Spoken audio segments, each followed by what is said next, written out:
Welcome to the Fire Time Podcast, where it's never hot enough, slow is fast, and the way to win is to make it so stupidly easy to buy from you that there's no excuse not to. I'm your host, Tim Reed.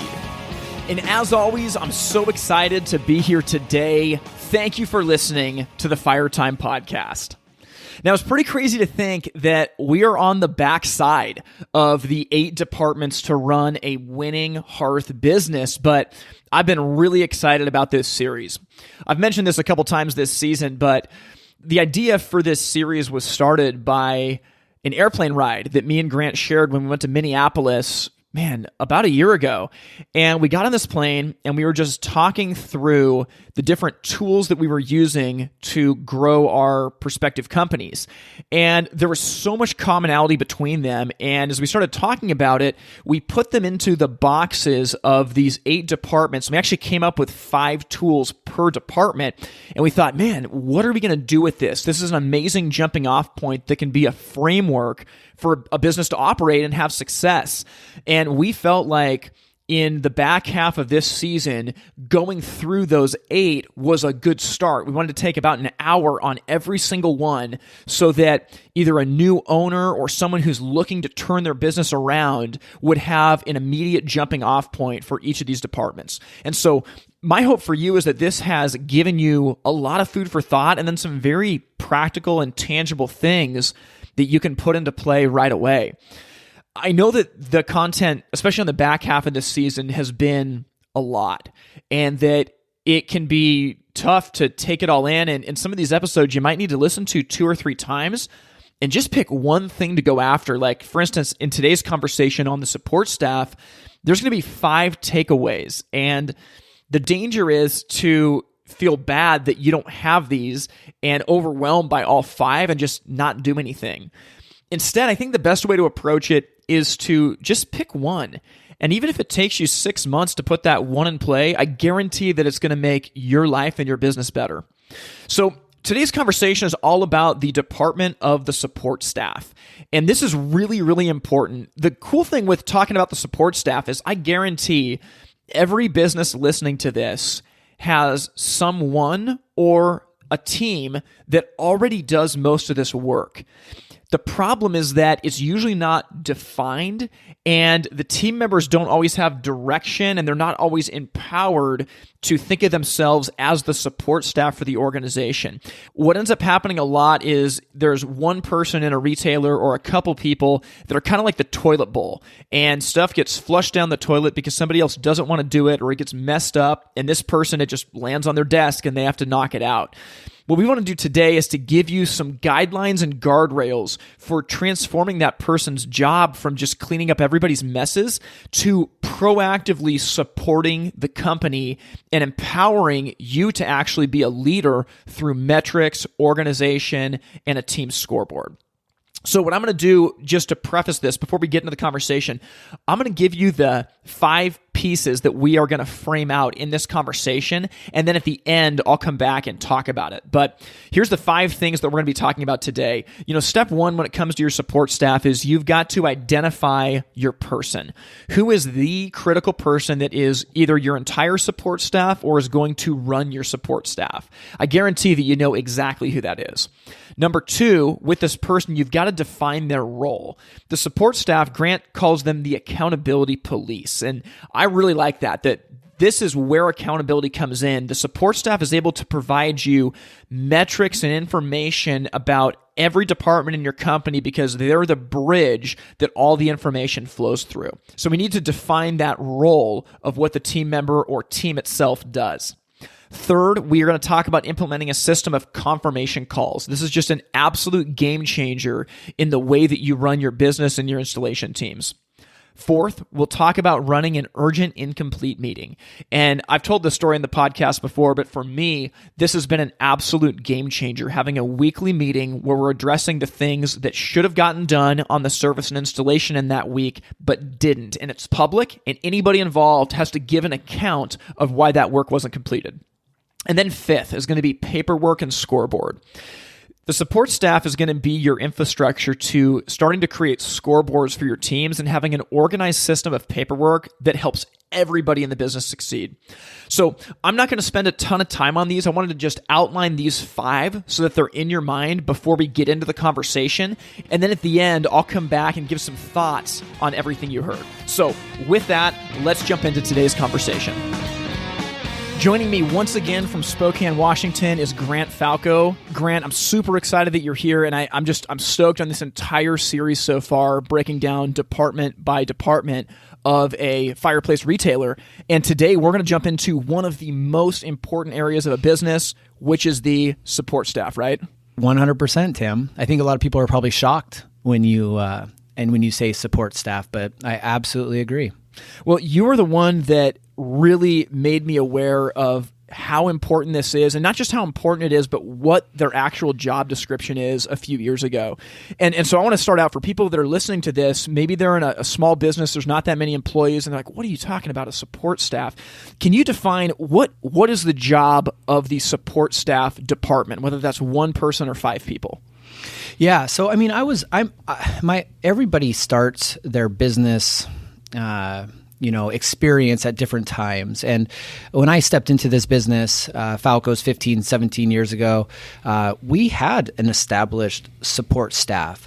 My mom and dad, who own and operate this company, my mom just believed in a support staff, so that sales could focus on sales, so service could focus on service, and installs could focus on installs. And let's be honest, those trades aren't always best at paperwork, processing, and all these things. So ultimately, the support staff, I knew or understood from very early on that it was absolutely vital. Now, when people come into our company, they see 9 or 10 support staff people roaming around here, and that seems excessive, and I understand that. That's more than some businesses have employed for their entire company. Yeah, and so again, that's where I have my own little perspective of support staff.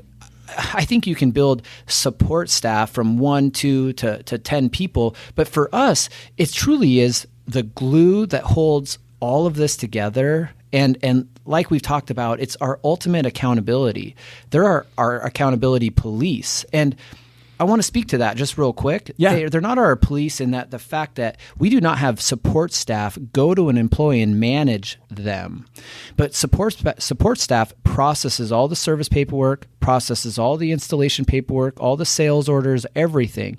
So as that paperwork is getting processed, they have an understanding of what is expected on that paperwork, and they grade it, and they report it. And what that allows us to do is they don't hold them accountable per se face to face, but they put me or the other leaders of our departments in a position to hold those people accountable through simple reporting.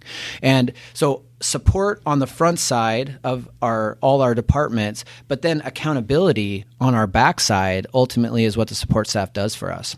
Not to mention the customer service, the greeting, the answering the phones, all those things, the scheduling, all those things that they do that are important. Grant, I love that. And what's so cool about that is I think every company has at least one person in a support staff role, but they don't think about themselves that way. And the fact that you say this is a role, this is super important, this is the glue, I think that sets that team member up to win. And it gives them such clarity in what their purpose in the company is versus in a lot of businesses, there's just one person that is kind of the junk drawer that everything falls onto. 100%. And we used to call it the clerical staff, and we changed the verbiage of that to support staff because clerical was kind of like, just weird. Yeah. I didn't like saying it. I felt weird saying it. Support staff is what it is. And our staff, our support staff, takes ultimate pride in supporting everybody else. That is their role, although a difficult role. Oh, yeah. Well, what I want to do for people that are listening, I want to go through some of the different functions that these team members have, and I think that there's going to be a lot here. So I just want to tee you up, okay? The support staff, one of the big things that they do in their role is the confirmation calls. Can you walk through that and how important that is? Yeah, for sure. And Tim, I want to get to greeting as another thing that you might not ask about, but I want to speak to in regards to support staff. Let's start there. We'll go to confirmation calls in a second. Yeah, Okay. let's start with greeting. Okay. So We have a 5,000 square foot showroom, and you have these big double doors that you walk into, and you kind of walk into this big open store, which is different than and it's not the little vignettes that you see in a lot of fireplaces stores, and that's just something my dad believed in. But my office is upstairs, and I recognize that when our salespeople approached the people that were coming into the store, they were indecisive on when to approach them. And then when they saw a male, which we have 2 males and 1 female salesperson, but when they saw the male salesperson, they would put their head down and they would walk a different direction. And they didn't necessarily want to be greeted by a salesperson. Sharks. Everybody wants that.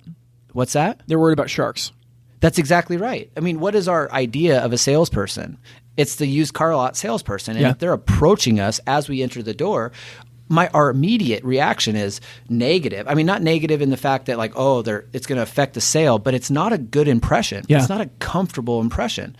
And so by seeing this, I recognize that people definitely were more receptive to the female salesperson. And we changed that, how we greet customers overnight. And we made sure that the support staff, who is male and female, but does do all the greeting.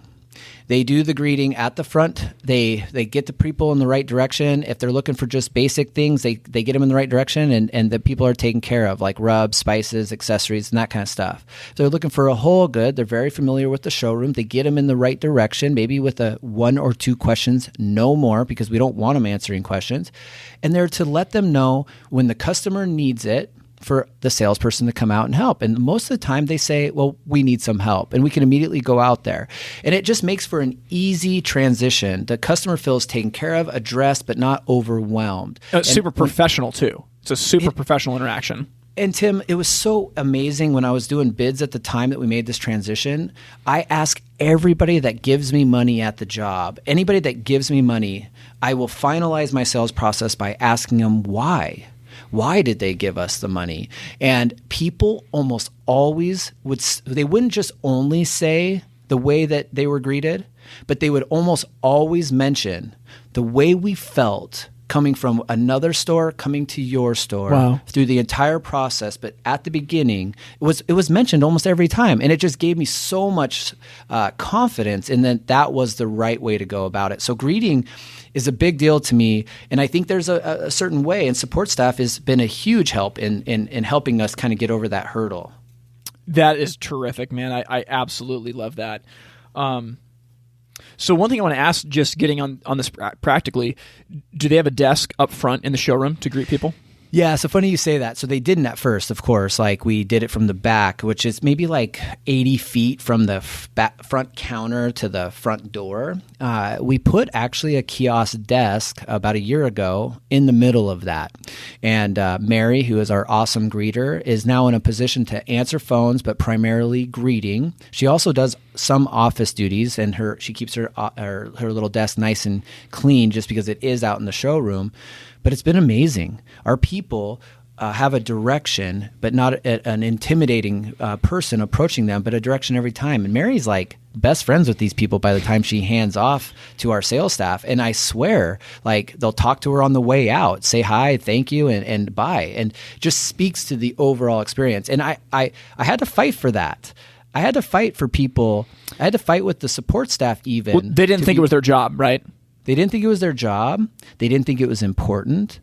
Putting the desk out in the showroom was crazy. I was the crazy guy.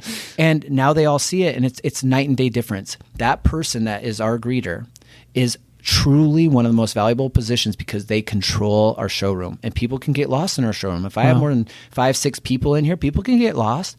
They are there to monitor them and make sure the rest of the support staff in the back are understanding what's happening out there.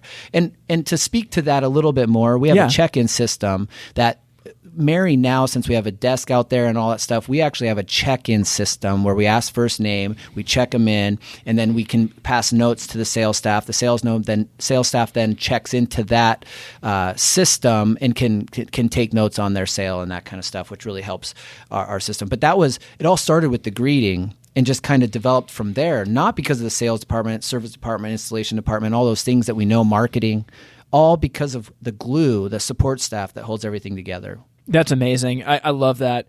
I do want to move on to confirmation calls next. Yeah. I had this on my list because I think that this is really important, and I'd love for you to lay out how the support staff does confirmation calls and why it's done that way.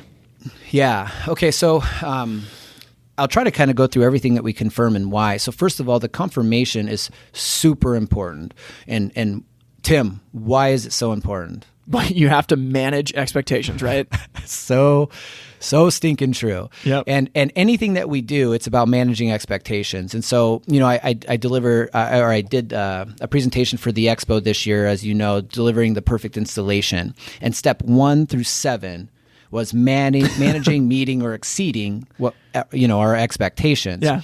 And so we found that let's just take installs to start. So we found as we approached an installation that there was maybe 1 or 2 people that would communicate with the customer, and there might be some confusion in the process, right? I mean, like when you're selling a product, you might be talking about 12 different products, and then they decide on one based on all the things you told them, but you talked to them about 12 products. Do they really understand everything that they did?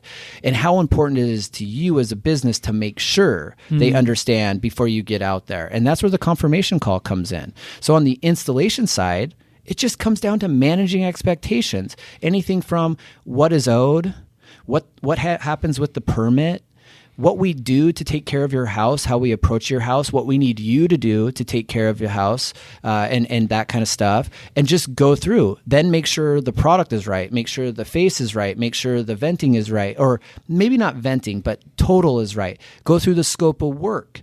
I mean, there's more to it. And you have a script. You have a script for this, right? We have a script, yeah, and we have one person that does it primarily, and then one person that it backs as a backup, basically when sick or a day off. But yeah, script it out. We want it to be done the same way every time, and why? So that when that customer calls back, when we get there and says this, or this is not right, I know in defending, or sales staff knows in defending, that this is how we do it every single time. So it's documented. It's documented. We put it into the system, and it makes for a shorter conversation. I don't rub it in their face. I don't say it, or I don't say it directly to them, but I let them know we have record of the sales process and how the sale was passed to the bid. We have record of what was emailed to them after the bid, whether they put a deposit down or not. We have record of the salesperson following up with them, reiterating everything on the bid. And by the time we're confirming before we go out there, it's truly the 3rd time we're verifying that information. So I don't get calls a lot. And when I do, it's really easy just to kind of read through those notes and say, how did we miss this? What did we do wrong? And then you know what? Half the time I take care of them because it happens so little that it gives me an opportunity to play the hero role. Yeah. But I definitely make sure that they understand we covered our bases. I'm not sure what else we could have done for you. That's amazing. I think that there's so many situations. I've run into this myself. I remember in years past, I've called you and just said, hey man, we got the situation. What should I do here? And you've just straight up said that should have been addressed on the confirmation call. Yeah. I mean, the customer should have known what the product was. They should have been walked through the scope of work, and they should have been ready to pay that balance at the time of the job, because that's what should be done on the confirmation call. That 100%. Simple discipline can change your business, creating a script of confirmation calls. Oh, I can't even tell you. I mean, I don't want to say that customers are liars or manipulators, but some of them are. We know that. And if you don't cover your bases, you're going to get taken advantage of. There's no question. I feel like I'm taken advantage of still by consumers, and I have to play that role very delicately, of course. I mean, with reviews and everything out there. But you have to set yourself up that you don't have to say you did the right thing. You don't have to argue with the customer. You just have to speak in facts unemotionally through what your system is, how you document these things, and it's very easy to turn around. Yeah. Oh man, that's so bad good. Situation. That's so good. Okay, let's move on. After the confirmation call, your support staff, one of their big jobs is to collect paperwork. Can you talk about that? Yeah. So, my mom and dad basically ran this company up until the last 6-7 years. And my mom is still involved on the accountant side, and my dad is involved in the numbers and seeing kind of the back end, but not heavily involved in the day-to-day stuff. But I truly believe that they built a foundation of what is the 2 different roles that make this a successful company. So you have the doers, you have the salespeople, you have the installers, you have the service people, but the doers aren't good at processing aren't good at being consistent in how they process. If you give them an inch, they might take a yard. And so support staff processes all that paperwork, has certain guidelines that they follow that ultimately holds people accountable, but also allows us to be successful and run smooth.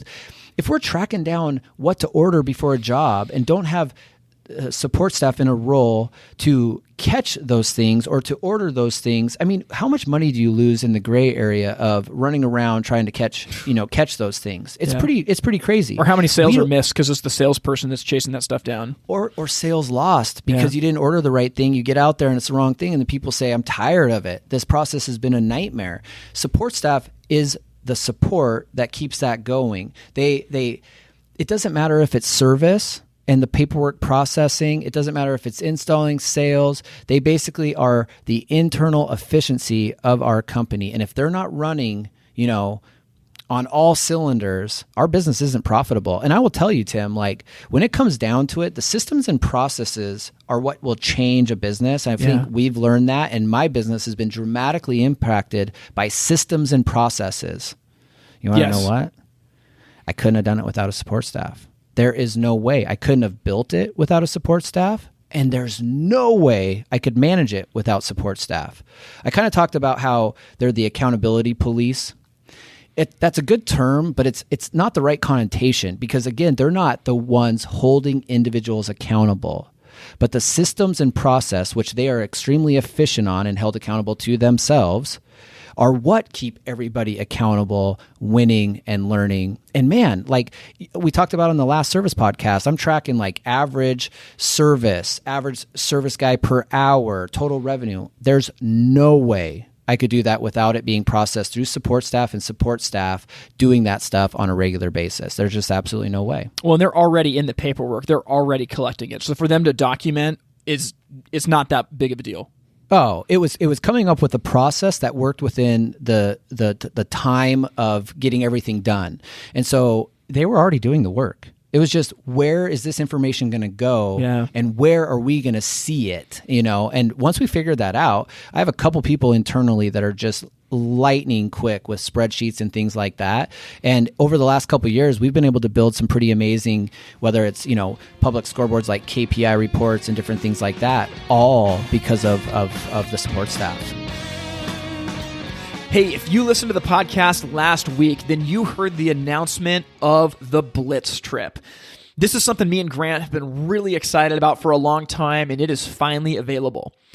If you've been someone listening to the podcast for a while, and in particular the recent episodes about the departments of a Hearth company, and you're wondering, am I doing it right? Where do I start? Then a Blitz trip might be for you. So when me and Grant come in for a Blitz trip, it's generally going to be about 2.5 days. First, we'll fly into your town, and the night before we get started, we'll have dinner and or happy hour with you to really talk through the big picture of where you want your business to go and what immediate pain points seem to be getting in the way. The next day, we're going to spend a full day with management and ownership going through your systems and processes and offering insights based on everything you've heard in the podcast this season as to how this can specifically apply to you. And by the end of the day, you'll have a clear plan of the immediate next steps that need to be taken. The last day that we're out there is going to be a team event where we're actually going to lead your people through sales and installation courses that are going to complement what was discussed the day before. Now, as a follow-up to all this, we're going to provide you a written summary of the trip that includes the strengths of your business and also some weak points that need to be addressed, but more importantly, what the next steps are in order to grow. Now, I mentioned this in last week's episode, but these trips are not for everybody. And I'll just tell you, they're expensive. And the reason why is that me and Grant's time is super limited and we can't do that many of these Blitz trips. And so we just want to be clear about that up front. But if this is something that you want to take advantage of, you can go to itsfiretime.com/blitz. That's itsfiretime.com/blitz. And there's everything you need to get started scheduling the Blitz trip that'll help you take control of your business. That's so good. Okay, I'm so glad you brought that up because I want to move on to scoreboards. So, and I love that you said they're already doing the work because I bet for people listening to this, I mean, obviously someone's doing the work because somehow you're processing warranties, somehow you're making purchases, right? So you already have these people doing the work, but you just need to make sure that the data goes to the right place so that you can stay organized. Can you talk about what do they do for your scoreboards and how was it you were able to make the shift of them starting to document that stuff to stay organized? Totally. Okay, so, one of the hardest things about being a leader is holding people accountable and inspiring them at the same time. I've been saying that for a couple of years now, and I really, truly, if you dig down to the hardest part of a leader, I think that is the hardest part.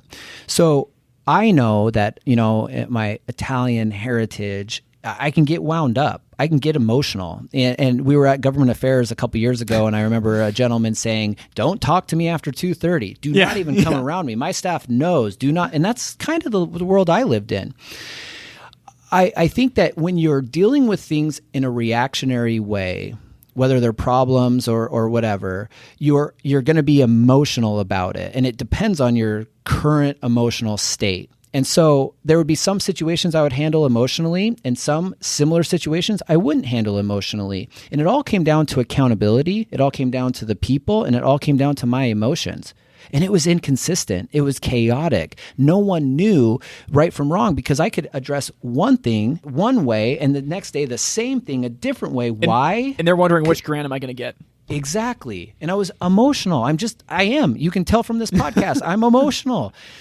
I had to take the emotion out of it. And I couldn't continue to put my support staff in a role that they had to go back to these people and hold them accountable.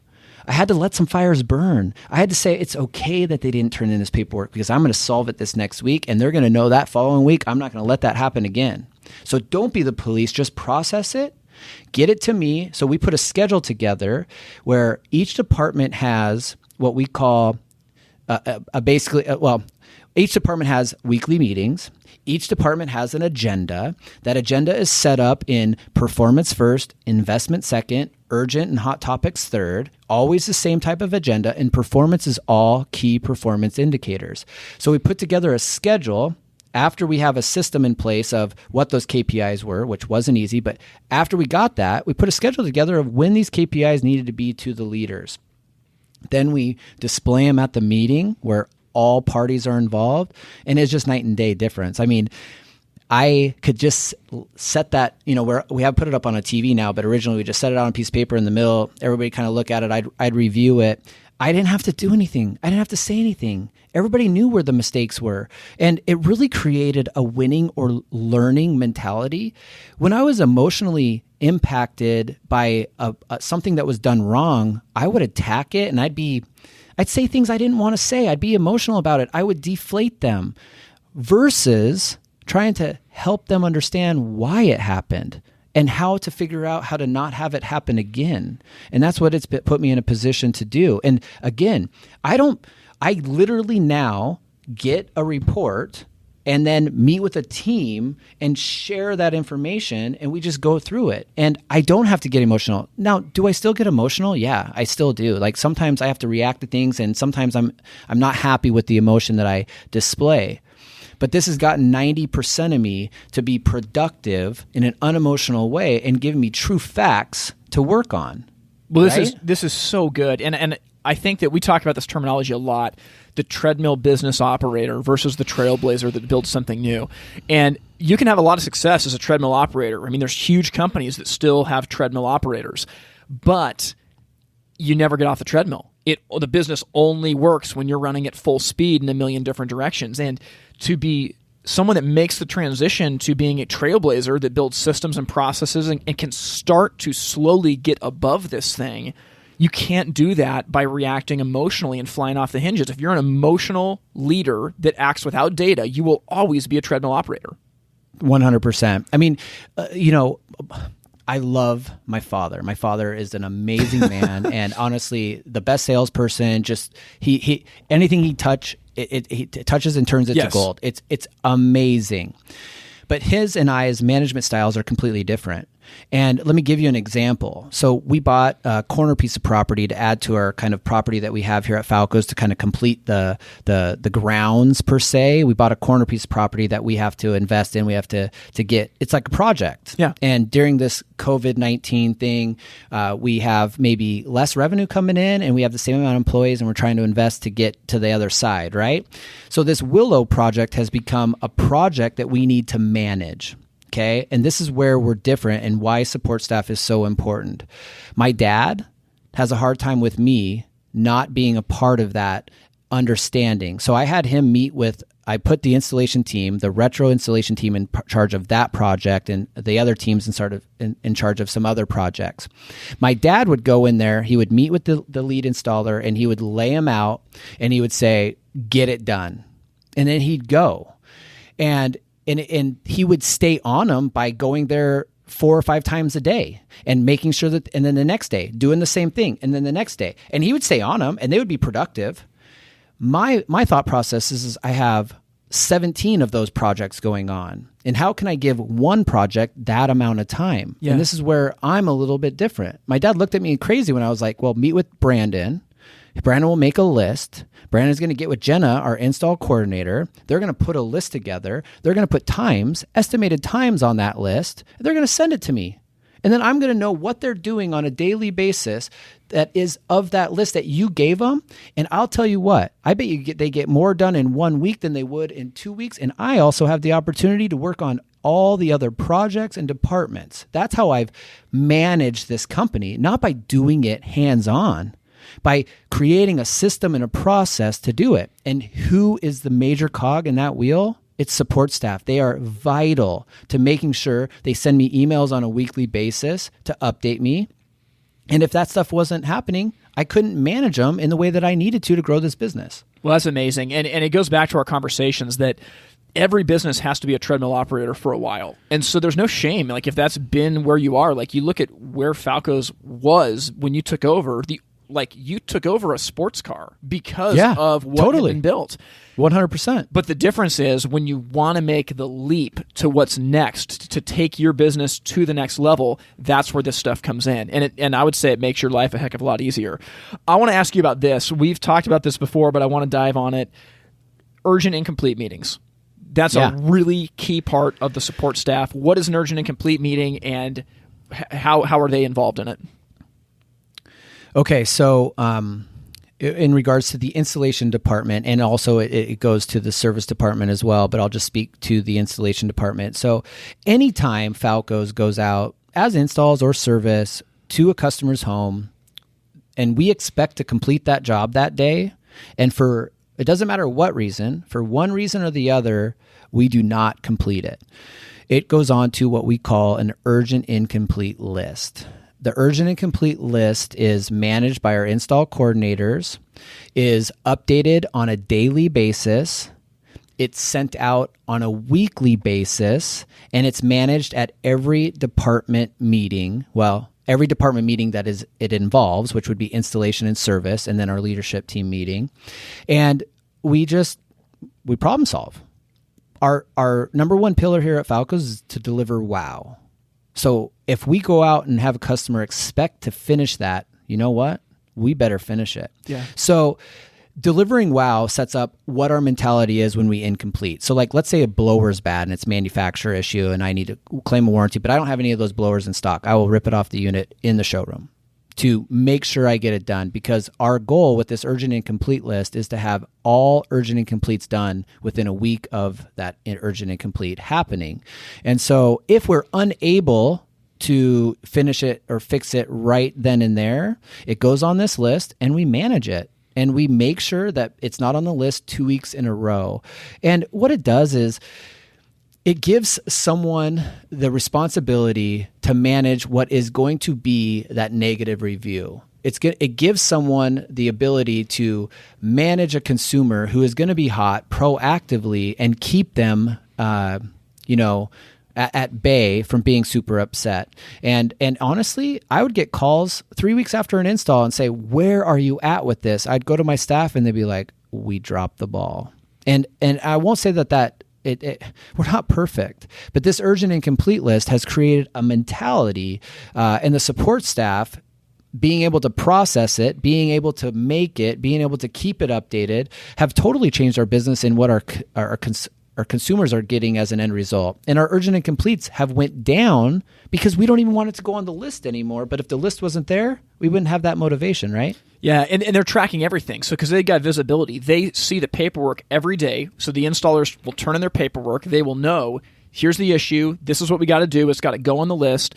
And that little change, I mean, you think about how much time do you spend pulling out your hair because it's been 3 weeks, a customer hasn't been called, and they're wondering, when are you going to get back out to fix my installation? And by the way, I'm holding up my payment of $3,000 until this $50 part goes on. Yep. I hear every argument in the world from businesses of like, well, they need to pay us for the stuff that's out there, and it's only a $50 part. And I'm like, dude, if I get a bathroom remodel I'm spending $10,000 on, and I don't have a toilet, I don't care that toilet is $175. I'm not paying you for this remodel because I don't have a bathroom.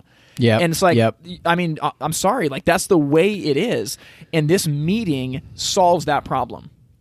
It truly does, and it's not like reinventing the wheel. It's so simple, but what it does is create other systems and processes that make you better. And I'll give you an example of that. So we put together the urgent and complete list, and our number one pillar is to deliver wow. Well, if we steal a part from the showroom, that's another problem, right? Yep.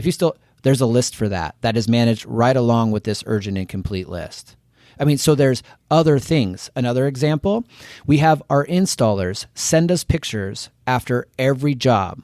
They are graded on if they send them that day. If they don't send them that day, they're marked down. They're graded on completion, and they're graded on, did they send the right pictures for the type of install? Because we want pictures on everything. Okay, so that's a great process, and it's basically a quality control process. If I have pictures of everything, no, I'm almost guaranteed that job is done perfect. If I don't, sometimes we have issues. But with that said, I wanted to know right away how many incomplete jobs we had and if they were planned or unplanned. So on the pictures that they send, that I get every installation picture, they say incomplete and then planned or unplanned. If it was gas piping, we're going to go out there and final, it's planned, right? But if it's a custom surround it's wrong, it's incomplete, and it's unplanned. And what's amazing is the installers don't want to send that. So they normally try to figure out what they can do to fix it that day. Wow. And it's just another way of us being able to track it as close to real time as possible. Salespeople are also on that email. Grant, this is unbelievable. I know people listening are going to just be thinking, like, what do I have to do now? I mean, because I feel like the danger here is that this sounds too good to be true. People are going to think, I can't do this. Like, I don't have 10 people that can do this. I've been taking some notes here as we're talking, and here's what I'm thinking about. If you're a smaller company, I think there's 5 things to put in play. Tell me what you think of this list. Okay, so step 1, identify your person. You probably already have them as part of the company. Step 1, identify your person. Number 2, define the role. Step 3, confirmation calls. Step 4, they manage an urgent and complete list. And then step 5, paperwork and scoreboard. Totally. I think that'll set you up to start to win. Absolutely. And of course, that person is going to do a lot of other things.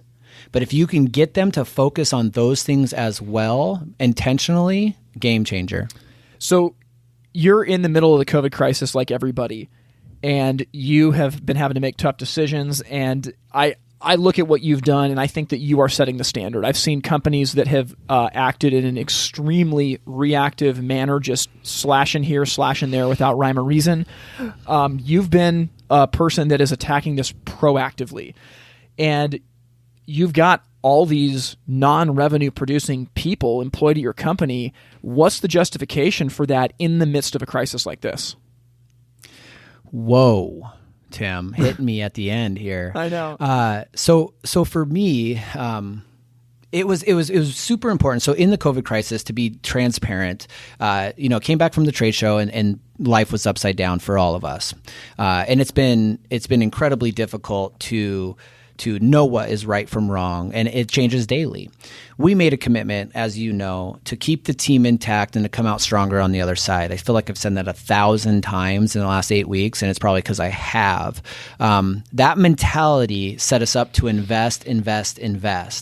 My support staff are some of the best idea makers in my company because they see it from the inside out. And so right away, I saw value in support staff staying around, and our business is incomplete without it now.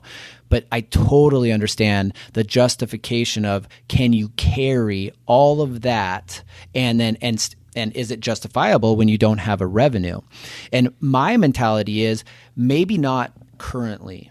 Maybe I could take a step back, work them 3 days a week, and continue to nurture this. But my business suffers. The problem is the less support staff I have, the less checks and balances I have, the less efficient I am, and I'm making less money. So we've looked at this as an opportunity. We have everybody working full time, and we are investing. The support staff has duties right now. They're trying to make the customer experience 10 times better through setting up the installations with flyers, informational packets, ballpark pricing, anything that we can to make the experience better, packets at the end of the installation. So we are investing over the next 8 weeks so that we are a couple of years ahead of our competition coming out of this. And we just couldn't do it without support staff. Our KPIs are still rolling. I'm not doing weekly meetings, but I'm still getting reporting. I still track everybody coming in the door. They do that for me. And now I know how much I was impacted by the COVID when my doors were closed for 5 weeks. And I also know at what rate are people coming back because of the tracking. Support staff is absolutely vital for not only making it through this, to making it through it efficiently. Grant, you couldn't have laid this out any more clearly. I love it. For people listening, just remember this. You got to start somewhere. You probably already have this person in the company. They're probably doing most of the work anyway, but it's just being intentional with what you have. So step 1, identify the person. Step 2, define the role. Step 3, start these confirmation calls with a script the same way every single time. Step 4, start an urgent incomplete list. Step 5, this person or team needs to manage paperwork and the scoreboard. I think people are going to win, man. Thanks a ton for being here. Awesome, Tim. Thanks again. Well, I hope you guys got as much value out of that conversation as I did. For me, even as I listened back to it while I edited the episode, it was awesome to hear these things that Grant was discussing. I think that it can be easy to be intimidated and to think, well, my business is never going to be able to operate like that. But the truth is, Grant's business wasn't operating like this 4 or 5 years ago to nearly the extent that it is now. It's all about getting started. And like I mentioned on the front end, just pick one of these areas and go to work on it, and you're going to start to see a difference. Now, I mentioned there's really 5 key takeaways to this conversation if you want to build out your support staff. Number 1, identify your person. 2, define the role. 3, start implementing confirmation calls. 4, run an urgent incomplete meeting. And 5, paperwork and scoreboard. These steps are really powerful, and I'll tell you about a few things. So 1 is going to be confirmation calls. I would recommend, just like Grant said, that you write a script for your confirmation calls, and that script is laminated and put on the desk of whoever it is that's going to be calling your customer to confirm a service or an installation job. That in and of itself is going to change the future conversations that happen. It's actually going to change what happens when an installer goes to the job site, because customers can be forgetful or sometimes they can be manipulative. And the fact that you know every single call had this information discussed and it's documented empowers you. It really does.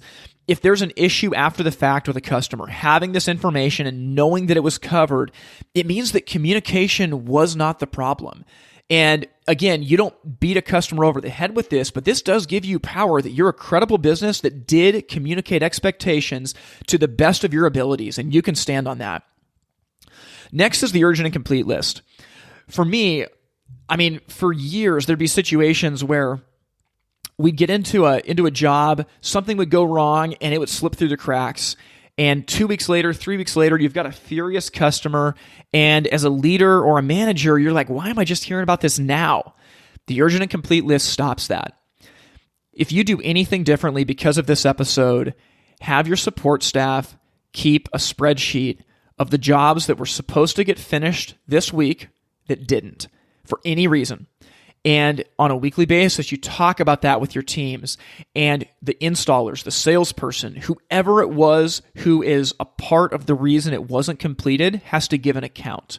Now, giving that account might be, hey, we got out to the job site and the framing wasn't correct, so we weren't able to complete it. And that's totally fine, but that reason needs to be logged. It could also be that there was a combination of mistakes where maybe the manufacturer had a part wrong in one of the boxes, or maybe it was an installer's fault where we didn't have the right part stocked on our truck. That weekly conversation of team members having to have accountability for their actions is an absolute game changer. And what you're going to find over time with this meeting is that you identify the key issues that are stopping you from getting work completed the first time out. This makes for a better customer experience by far. And this actually makes for a better life for your service techs and installers. The urgent and complete meeting can only happen, though, if your support staff is documenting the status of jobs, whether it's complete or incomplete, in real time as they're being finished, and they provide you that information to run a once-a-week meeting. And that ties right into the last one, paperwork and scoreboard. I really believe that there are team members in your company that are winning, and they don't know it. They're not being celebrated. They're going to work every day, and their demeanor is just, well, this is what I do. I go to work. And that demeanor would be completely changed if they knew that they were succeeding. Having your support staff create scoreboards for your different departments allows you to do a few things. Number one, it allows you to reward people who are knocking it out of the park. This doesn't always mean financial, but just knowing that you're doing a great job and moving the needle for your company is a big deal, and that grows engagement from team members. But what also happens is you have the ability now, when you're off track, to learn, to figure out why, and to come together as a team to overcome this problem. I keep saying we're going to do it, and I think it's going to be in season 5, but at some point we'll have an episode where we talk about what the different scoreboards for your departments can look like. But your support staff is where it all starts. They are the collectors of the data, and chances are they're already collecting this stuff and nothing is happening with it. So they're staying overwhelmed, your installers are chaotic and they're not organized, and your sales team is never able to make the changes that they need to make their lives easier for other people in the company. That all changes when you have a common scoreboard that you can work off of. So I hope that conversation was beneficial for you. I absolutely loved it, and know that putting these things in place can be just a game changer for your company. Now, as we round out here, I'm going to mention that if this podcast has been a blessing for you and you want to support it financially, you can do that by going to patreon.com/itsfiretime. That's patreon.com/itsfiretime. And by the way, there's a link in the show notes. But you can contribute whatever you want. Basically, we are trying to outsource the administrative duties of this podcast so that we can continue to create the highest level of content possible, and we need some money to do that. So we appreciate whatever you're able to contribute, and I understand if you're not in a position where you can. Okay, lastly, before we round out, if you have questions on anything we've talked about in this episode, you can send me an email. My email address is tim@itsfiretime.com. That's tim@itsfiretime.com. And the last episode of this season is going to be a question and answer episode where me and Grant tackle everything that's been asked throughout the course of the season. So with all that in mind, I hope you guys have an amazing week, taking the steps that you've heard today and putting them into practice. Doing this will make your life better. And I'm telling you, this is the hard work of a leader, but the payoff you'll see at the end is unbelievable. We'll see you guys next week. Thank you for listening to the Firetime Podcast. To learn more, visit the website itsfiretime.com. Music from this episode was written and recorded by In Bloom out of Portland, Oregon.